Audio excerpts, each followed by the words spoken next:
Good morning, नमस्कार। आप सभी का ग्रेविटी पॉइंट ऑफिशियल चैनल में स्वागत है। मैं सुरेश जरदुबे भूगोल की प्रैक्टिस श्रृंखला के साथ उपस्थित हूं। यह प्रैक्टिस श्रृंखला विशेष तौर पर टीजीटी, पीजीटी, यूजीसी एवं असिस्टेंट प्रोफेसर 2023 को ध्यान में रख करके तैयार की गई है। चैनल को सब्सक्राइब, लाइक एवं शेयर करने के लिए आप सभी का धन्यवाद। यदि आपने अभी तक चैनल को सब्सक्राइब नहीं किया तो चैनल को सब्सक्राइब करें, लाइक करें एवं प्रमोट करें, जिससे प्रत्येक वीडियो का नोटिफिकेशन आप लोगों तक समय समय पर उपलब्ध हो सके। प्रत्येक वीडियो का पीडीएफ मटेरियल भी टेलीग्राम चैनल पर उपलब्ध है, आप उसे वहां से डाउनलोड करें, जिसका लिंक नीचे कमेंट बॉक्स में दिया गया है। इस प्लेटफॉर्म के माध्यम से आप लोगों को प्रैक्टिस सीरीज के साथ साथ इन्वायरमेंट इकोलॉजी की सीरीज, मानचित्र द्वारा विश्व के भूगोल की सीरीज, कॉन्सेप्ट ज्योग्राफी की सीरीज और साथ में कुछ क्विज टाइप के प्रश्न भी उपलब्ध हो रहे हैं। तो आप इन सभी मटेरियल का भरपूर लाभ उठाएं और अपने एग्जाम को बेहतर करने का पूरा प्रयास करें। हमें आशा है कि आप लोग स्वस्थ होंगे, मस्त होंगे और अपनी पढ़ाई में संलग्न होंगे। तो आइए समझते हैं आज इन्वायरमेंट इकोलॉजी के संबंध में कुछ प्रश्नों को। यहां पर जो सबसे पहला प्रश्न लिखा गया है कथन और कारण पर आधारित है। कथन यहां पर है प्राकृतिक वनस्पति जलवायु का सही सूचकांक है। तो क्या यह सेंटेंस सही है या गलत? तो यह सेंटेंस पूरी तरीके से सही है, क्योंकि प्राकृतिक वनस्पति के आधार पर ही, या हम कहें जलवायु के आधार पर प्राकृतिक वनस्पति का, या प्राकृतिक वनस्पति के आधार पर जलवायु का हम लोग क्या कर सकते हैं, निर्धारण करते हैं। साथ में लिखा गया है कि जलप्रिय पौधे जो होते हैं ये आर्द्र जलवायु में पाए जाते हैं। तो दोनों सेंटेंस यहां पर सही है और कारण जो है कथन की पुष्टि भी कर रहा है, इसलिए यहां पर जो आंसर हो जाएगा ये हो जाएगा पहला। अगला यहां पर प्रश्न है इको मार्क उन भारतीय उत्पादों को दिया जाता है जो पर्यावरण के प्रति मैत्रीपूर्ण होते हैं, अर्थात जिसके उपभोग से किसी भी प्रकार से पर्यावरण को कोई क्षति ना हो, ऐसे हम प्रोडक्ट को कहते हैं कि यह प्रोडक्ट कैसा है, इको मार्क युक्त प्रोडक्ट है। अगला प्रश्न यहां पर है इको मार्क प्रतीक निम्नलिखित में से किससे संबंधित है? तो यहां पर पहला विकल्प है सर्वोच्च गुणवत्ता की सामग्री, ऐसा नहीं है। पर्यावरण के लिए सुरक्षित सामग्री, तो यह सेंटेंस सही है। अगला लिखा गया निर्यातित सामग्री, तो निर्यातित सामग्री का भी कोई यहां पर सेंटेंस नहीं है। मेन है कि वह सर्वोच्च गुणवत्ता हो ना हो, निर्यातित हो या आयातित हो, इन सब के अलावा जो बेसिक यहां पर कॉन्सेप्ट इको मार्क का है वह है पर्यावरण के लिए क्या हो, सुरक्षित हो, अर्थात इसके उपभोग से किसी भी प्रकार से पर्यावरण की कोई क्षति ना हो, ऐसे प्रोडक्ट को हम क्या कहते हैं, यह इको मार्क युक्त प्रोडक्ट होता है। अगला यहां पर प्रश्न है पर्यावरण अनुकूल उपभोग उत्पादों को चिन्हित करने के लिए सरकार ने आरंभ किया है। तो क्या आरंभ किया है? तो उसको कहते हैं इको मार्क। क्या कहते हैं? Eco mark. अर्थात यह जो प्रोडक्ट है यह कैसा है, पर्यावरण मित्र है, जिसको हम कहते हैं इन्वायरमेंट फ्रेंडली प्रोडक्ट। अगला यहां पर प्रश्न है कि वर्ष 1962 में प्रकाशित पुस्तक साइलेंट स्प्रिंग, जिससे विश्व के पर्यावरणीय आंदोलन को गति मिली है, के लेखक कौन है? तो इनका नाम है रेचल कार्सन। क्या नाम है? रेचल कार्सन ने ही 1962 में साइलेंट स्प्रिंग नामक पुस्तक को लिखा है। तो इस आधार पर आंसर हो गया सी। अगला प्रश्न है नगरीकरण एवं औद्योगिकरण हानिकारक हैं। तो नगरीकरण और औद्योगिकरण से किसका नुकसान होता है? तो पर्यावरण का नुकसान होता है, अर्थात संतुलित विकास के लिए। तो ये बात तो ठीक है कि संतुलित विकास के लिए ही जब हम नगरीकरण और औद्योगिकरण को ज्यादा महत्व देते हैं तो इससे संतुलित विकास को क्षति पहुंचती है, ये भी सेंटेंस सही है। पर्यावरण एवं पारिस्थितिकीय के लिए भी हानिकारक होता, ये भी बात सही है। जैव विविधता के संरक्षण के लिए भी हानिकारक होता, ये भी सेंटेंस सही है। अर्थात यहां पर सभी जो हैं यह नगरीकरण एवं औद्योगिकरण के परिणाम स्वरूप क्या हैं, हानिकारक हमको गुण दिखाई पड़ते हैं। अगला यहां पर प्रश्न है हरित विकास अर्थात ग्रीन डेवलपमेंट के लेखक कौन है? तो यहां पर अगर हम बात करें ग्रीन डेवलपमेंट, तो इनका नाम जो लिखे हैं इनका नाम है डब्ल्यू.एम. एडम्स। क्या नाम है? डब्ल्यू.एम. एडम्स, जिन्होंने ग्रीन डेवलपमेंट या हरित विकास पुस्तक को लिखा है। अगला प्रश्न है प्राकृतिक कृषि का अन्वेषक है। तो प्राकृतिक कृषि के जो अन्वेषक हैं इनका नाम है मसानोबु फुकुओका। क्या नाम है? मसानोबु फुकुओका। ये कहाँ के रहने वाले हैं? तो यह जापानी हैं। कैसे हैं? ये जापानी हैं, अर्थात जापान के हैं, और यह एक दार्शनिक और क्या है, तो किसान हैं। तो हम कह सकते हैं ये जो जापान के मसानोबु फुकुओ हैं यह एक दार्शनिक, क्या है, दार्शनिक एवं कृषक हैं। कैसे हैं? कृषक। इन्होंने ही प्राकृतिक कृषि के विषय में क्या किया है, अन्वेषण किया है। अगला यहां पर प्रश्न है पर्यावरण संरक्षण के लिए ग्रीन आर्मी ध्यान रखिएगा, पर्यावरण संरक्षण के लिए ग्रीन आर्मी को किसने प्रारंभ किया था? तो ऑस्ट्रेलिया ने प्रारंभ किया था। किसने प्रारंभ किया था? ऑस्ट्रेलिया ने। अगला प्रश्न यहां पर है 20वीं सदी के 80 के दशक के मध्य, अर्थात इसका तात्पर्य है कि 1990 के मध्य में बात कर रहा है कि मध्य विकास के नकारात्मक पक्षों पर विस्तार से चर्चा की गई है।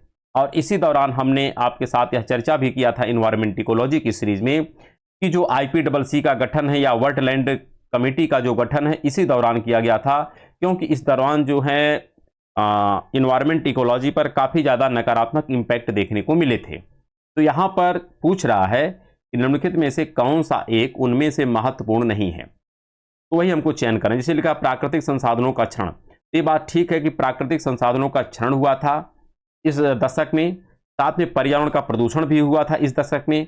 राजनीति एवं विकास का इसका कोई संबंध नहीं, ध्यान रखिएगा, इसलिए यही आंसर होगा। और अगला जो लिखा है जन सामान्य का विस्थापन एवं पुनर्वास, तो ये भी घटनाएं हुई थी, लेकिन जो इसका संबंध नहीं है वो है राजनीति एवं विकास का, इसलिए इसका आंसर हो जाएगा सी। और अगला प्रश्न यहां पर है ग्रीनवास इंगित करता है, तो ग्रीनवास किसको इंगित करता है? इसका तात्पर्य है कि पर्यावरण संरक्षण का झूठा वादा। इसका तात्पर्य यह है कि पर्यावरण का वास्तव में संरक्षण तो किया नहीं जा रहा है, बल्कि हम उसका दिखावा कर रहे हैं। क्या कर रहे हैं? दिखावा कर रहे हैं, अर्थात हम झूठ या झूठा वादा कर रहे हैं, इसलिए इसका आंसर हो जाएगा डी। अगला प्रश्न यहां पर लिखा गया है अपने वार्षिक सर्वेक्षण के परिणाम के रूप में नेशनल जियोग्राफिकल सोसाइटी एवं अंतर्राष्ट्रीय मतदान कंपनी ग्लोब स्कैन ने ग्रीन डेक्स 2009 स्कोर के तहत भारत को शीर्ष स्थान दिया। वह स्कोर क्या है? अब यहां पर बताना है कि यहां पर चूंकि हमको आंसर देना है कि यहां पर वह जो स्कोर है ये क्या, मतलब किस आधार पर यह स्कोर दिया गया है। इसका तात्पर्य है जो एक इंडेक्स बनाया गया था, यह इंडेक्स किसने बनाया है? नेशनल जियोग्राफिकल सोसाइटी एवं अंतर्राष्ट्रीय मतदान कंपनी ने एक इंडेक्स तैयार किया है जिसका नाम है ग्रीन डेक्स। तो ग्रीन डेक्स एक इंडेक्स है, यह तैयार किया गया था। तो पूछ रहा है कि यह जो इंडेक्स तैयार किया गया यह किस आधार पर किया गया, यहां पर आधार पूछ रहा है। तो यह आधार जो है वह विभिन्न देशों में पर्यावरणीय रूप से धारणीय उपभोग व्यवहार का मापन करता है, अर्थात आंसर इसका होगा बी। और अगला प्रश्न यहां पर है पारिस्थितिकीय निम्नलिखित के बीच पारस्परिक संबंधों का अध्ययन है। किसके किसके बीच का अध्ययन करता है पारिस्थितिकीय? तो पारिस्थितिकीय जो होता है जीव और वातावरण के मध्य का अध्ययन करता है, अर्थात जैविक और अजैविक घटकों के मध्य जो अंतर संबंध होता है उसी का अध्ययन करता है। आंसर हो जाएगा ए। और अगला प्रश्न यहां पर है निम्नलिखित में से कौन सा एक पारितंत्र शब्द का सर्वोत्कृष्ट वर्णन करता है, अर्थात इकोसिस्टम को डिफाइन करता है। इकोसिस्टम को सबसे ज्यादा डिफाइन करने वाला जो यहां पर सेंटेंस है या आंसर है वह है सी। क्या है? सी। क्यों? क्योंकि जीवों अर्थात जो भी ऑर्गेनिज्म हैं का समुदाय और साथ ही वह पर्यावरण जिसमें वे निवास करते हैं या जिसमें वे रहते हैं, इन दोनों का ही जो इंटर रिलेशन होता है उसी को कहते हैं इकोसिस्टम। क्योंकि इकोसिस्टम में यही होता है कि जैविक और अजैविक घटकों का पारस्परिक जो संबंध होता है उसी को कहते हैं इकोसिस्टम, जो ओडम महोदय ने 6 चरण में डिफाइन किया है। तो इसलिए इसका आंसर जो होगा ये हो जाएगा सी। और अगला प्रश्न यहां पर है पारिस्थितिकीय तंत्र से संबंधित निम्नलिखित कथनों पर विचार कीजिए। पारिस्थितिकीय तंत्र, यहां पर पहला लिखा है पारिस्थितिकीय तंत्र अर्थात इकोसिस्टम शब्द का प्रयोग सर्वप्रथम किसने किया था? एजी टांसले ने किया है, यह सेंटेंस सही है।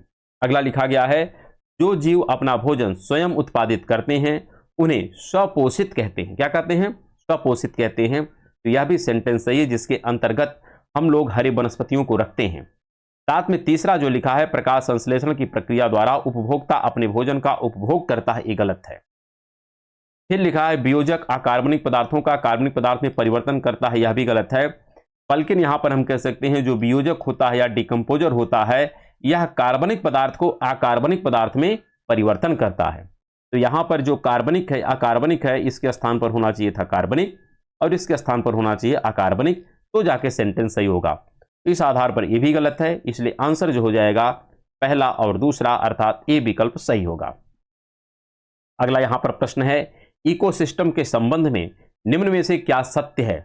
अब बताना है इकोसिस्टम के विषय में कौन सा यहां पर सेंटेंस सही है। पहला लिखा है प्राथमिक उपभोक्ता उत्पादक पर न्यूनतम रूप से आश्रित होता है, तो गलत है। न्यूनतम रूप से तो हो नहीं सकता, पूरी तरीके से यह निर्भर होगा, क्योंकि प्राथमिक जो उपभोक्ता होता है यह उत्पादक पर ही कंप्लीट निर्भर करता है, तो न्यूनतम तो होगा नहीं, अधिकतम होता है, अधिकतम नहीं बल्कि उसी के ऊपर निर्भर ही करता है।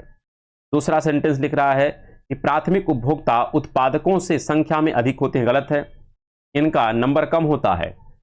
उत्पादक की संख्या अधिक होती है और उपभोक्ता की संख्या सदैव कम होती है। सी लिखा है उत्पादक प्राथमिक उपभोक्ता से अधिक होते हैं, तो यह सेंटेंस सही है, इसलिए यही आंसर होगा। और अगला लिखा गया है प्रश्न यहां पर कथन और कारण पर है। कथन यहां पर है पारिस्थितिकीय तंत्र के विविध अवयव आपस में एक दूसरे पर निर्भर नहीं है। क्या यह सेंटेंस सही है या गलत कि पारिस्थितिकीय तंत्र के विविध जो अवयव हैं ये आपस में एक दूसरे पर निर्भर नहीं है? गलत है, एक दूसरे पर निर्भर रहते हैं। क्या होते हैं?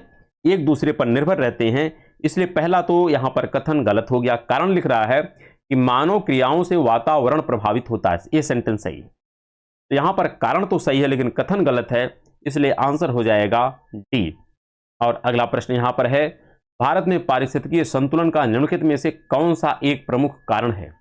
अब पारिस्थितिकीय असंतुलन, यहां पर संतुलन नहीं, ध्यान रखिएगा, असंतुलन का संतुलन होता तो बात दूसरी है। असंतुलन के विषय में बात कर रहा, अर्थात जिसके परिणाम स्वरूप हमारे पर्यावरण में क्षति हो रही है। तो पर्यावरण में क्षति किसके कारण हो रही है? वन उन्मूलन के कारण हो रही है, बाढ़ और अकाल के कारण हो रही है, मरुस्थलीयकरण की हो रही है, वर्षा की परिवर्तनीयता के कारण हो रही है। तो सर्वाधिक जो प्रमुख कारण है वो है वन का उन्मूलन, अर्थात वन का कटाव, इसलिए आंसर होगा ए। और अगला प्रश्न है निम्नलिखित में से किसका पारिस्थितिकीय संतुलन से संबंध नहीं है? तो बताना है पारिस्थितिकीय संतुलन से किसका संबंध नहीं है। यहां पर लिखा है जल प्रबंधन, जल प्रबंधन का भी पारिस्थितिकीय संतुलन से संबंध है, वन रोपण का भी है, वृक्ष लगाना, वन्य जीव की सुरक्षा भी है, लेकिन औद्योगिक का प्रबंधन जो है इसका कहीं से भी पारिस्थितिकीय संतुलन से कोई विशेष प्रत्यक्ष संबंध हमको देखने को नहीं मिलता है, इसलिए आंसर हो जाएगा यहां पर बी। और अगला प्रश्न है किसी निश्चित क्षेत्र में प्राणियों की संख्या की सीमा जिसे पर्यावरण समर्थन कर सकता है कहलाती है। क्या कहलाती है? उसे कहते हैं वहन क्षमता, उसकी कैपेसिटी, अर्थात जिसी को हम कहते हैं पारिस्थितिकीय दक्षता। पारिस्थितिकीय दक्षता का तात्पर्य है कि हर इकोसिस्टम का एक कैपेसिटी होती है जितने को वह धारण कर सकता है। इसलिए कह रहा है किसी निश्चित क्षेत्र में प्राणियों की संख्या की सीमा जिसे पर्यावरण समर्थन करता है कहलाती है उस क्षेत्र का वहन क्षमता, अर्थात उस इकोसिस्टम का क्या है? यह पारिस्थितिकीय दक्षता है, अर्थात आंसर होगा यहां पर बी। अगला यहां पर प्रश्न है निम्नलिखित में से कौन सा एक पद केवल जीव द्वारा ग्रहण किए गए एक स्थान का ही नहीं बल्कि जीवों के समुदाय में उसकी कार्यात्मक भूमिका का भी वर्णन करता है? उसको हम क्या कहते हैं? तो उसको कहते हैं पारिस्थितिकीय कर्मता, अर्थात जहां पर उसका निवास होता है इसी को हम कहते हैं निसे। क्या कहते हैं? निसे।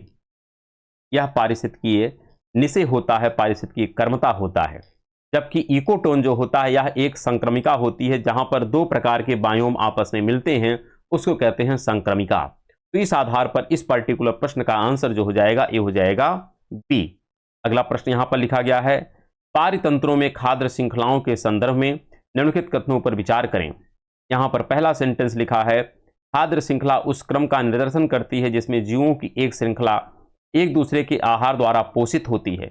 यह सेंटेंस तो सही है, इसमें कोई डाउट नहीं है। और अगला लिखा गया है खाद्य श्रृंखला एक जात की समष्टि के अंतर्गत पाई जाती है, तो ऐसा नहीं है, ये गलत है। फिर अगला लिखा गया है खाद्य श्रृंखला उस प्रत्येक जीव की संख्याओं का दूसरे जीवों के द्वारा खाई जाती है निर्देशन करती है, यह भी गलत है। बल्कि सही कौन है? केवल पहला वाला सही है, इसलिए आंसर हो जाएगा ए। अगला यहां पर प्रश्न है कुछ कारणों यदि तितलियों की जाति या स्पीसीज की संख्या में बड़ी गिरावट होती है तो इसका या इसके संभावित परिणाम क्या हो सकते हैं या क्या हो सकता है? तो यहां पर लिखा गया है कूट पहला कुछ पौधों के परागण पर प्रतिकूल प्रभाव पड़ सकता है, तो यह सेंटेंस सही है, क्योंकि यदि इनकी संख्या में गिरावट आएगी तो परागण पर भी प्रतिकूल प्रभाव पड़ेगा। फिर लिखा है कुछ कृषि पौधों में कवकीय संक्रमण प्रचंड रूप से बढ़ सकते हैं, तो कवक का कहीं से भी संबंध इस स्पीसीज के द्वारा निर्भर नहीं करता, इसलिए गलत है। लेकिन लिखा गया है इसके कारण पर्रों, मकड़ियों और पक्षियों की कुछ प्रजातियों की समष्टि में गिरावट हो सकती है, तो यह सेंटेंस सही है। इसलिए यहां पर आंसर होगा पहला और तीसरा, तो आंसर हो गया यहां पर डी। और अगला प्रश्न यहां पर लिखा गया है, समुद्री वातावरण में मुख्य प्राथमिक उत्पादक जो होते हैं उसे हम क्या कहते हैं? उसे कहते हैं फाइटोप्लैंक्टन। जैसे हमारे धरती पर या स्थल पर जो उत्पादक वर्ग होता है उसमें हरे वनस्पतियां होती हैं, उसी प्रकार जो सागरीय तंत्र होता है उसमें जो प्राथमिक उत्पादक वर्ग हैं उसमें होते हैं फाइटोप्लैंक्टन। चलिए अगला प्रश्न यहां पर लिखा गया है, जैविक एवं अजैविक संगठनों के मध्य बिचौलियों का कार्य करते हैं। कौन करते हैं? उत्पादक वर्ग। उत्पादक वर्ग ही क्या करता है? यहां पर जैविक एवं अजैविक घटकों के मध्य में क्या करते हैं? एक प्रकार से संबंध का काम करते हैं, कोरिलेशन का काम करते हैं। और अगला प्रश्न यहां पर लिखा गया है, पारिस्थितिकीय तंत्र के संदर्भ में निम्नलिखित कथनों पर विचार कीजिए। यहां पर पहला स्टेटमेंट लिखा है, स्वपोषी अर्थात स्वपोषण स्तर पर उत्पादन को प्राथमिक उत्पादकता कहा जाता है। तो यह सेंटेंस सही है, क्योंकि यही होते हैं उत्पादक वर्ग जो स्वपोषी होते हैं। फिर लिखा है, द्वितीयक उत्पादकता का संदर्भ परपोषी विषम पोषण जन स्तर के उत्पादन से है। तो यहां पर दोनों स्टेटमेंट सही हैं, इसलिए आंसर जो हो जाएगा ये हो जाएगा बी। और अगला प्रश्न यहां पर लिखा गया है, निम्नलिखित युग्मों में से कौन सही सुमेलित है? यहां पर पर्वत लिखा है सर्वाधिक अस्थायी पारितंत्र, तो गलत है। पर्वत सर्वाधिक अस्थायी नहीं है, बल्कि कौन है? समुद्र जो है सर्वाधिक अस्थायी पारितंत्र और सबसे बड़ा पारितंत्र होता है। अगला यहां पर लिखा है अजैविक अवयव जीवाणु, तो अजैविक अवयव जीवाणु नहीं बल्कि जीवाणु क्या है? एक जैविक अवयव है। हाँ, ये बात दूसरी है कि वह कैसा है? डिकम्पोजर है। हरे पौधे जो होते हैं यह एक पारिस्थितिकीय तंत्र होता है, तो यह सेंटेंस सही है। और वर्षा जो ग्लोबल वार्मिंग का कारण है ये भी गलत है। तो यहां पर जो आंसर होगा ये हो जाएगा सी। और अगला प्रश्न यहां पर लिखा गया है, पारितंत्र में खाद्य श्रृंखलाओं के संदर्भ में निम्नलिखित में से किस प्रकार के या किस प्रकार का जीव अपघटक जीव कहलाता है? तो अपघटक जीव कौन है? इसमें कवक होते हैं और जीवाणु होते हैं, अर्थात यहां पर आंसर हो जाएगा 2 और 3, अर्थात बी विकल्प यहां पर सही होगा। और अगला प्रश्न यहां पर लिखा गया है, निम्नलिखित में से कौन सा एक आहार श्रृंखला का सही क्रम है? तो आहार श्रृंखला का जो सही क्रम होता है उसमें होता है उत्पादक वर्ग, उपभोक्ता वर्ग, और उपभोक्ता में भी पहले होता है प्राथमिक उपभोक्ता, फिर होता है द्वितीयक या मांसाहारी। उसी को यहां पर लिखा जाता है डायटम। डायटम का तात्पर्य होता है, यहां पर अगर हम बात करें इसको कहते हैं स्वपोषी। क्या कहते हैं? डायटम का तात्पर्य होता है स्वपोषी। इसी प्रकार अगर हम बात करें अगला जो है क्रस्टेशियाई, तो क्रस्टेशियाई का तात्पर्य होता है शाकाहारी। क्या होता है? शाकाहारी। और जो यहां पर लिखा हेरिंग, हेरिंग का तात्पर्य होता है मांसाहारी। क्या होता है? मांसाहारी। अर्थात डायटम सबसे पहले स्वपोषी वनस्पति, फिर शाकाहारी प्राथमिक उपभोक्ता, फिर मांसाहारी अर्थात द्वितीय उपभोक्ता अर्थात हेरिंग। तो यही आपका क्रम सही है, इसलिए यही हमारा आंसर होगा। तो इसी के साथ आज का जो एपिसोड है हम यहीं पर इसको विराम करते हैं, और कल हम लोग पुनः एक नए एपिसोड में मिलते हैं। तब तक के लिए नमस्कार, धन्यवाद।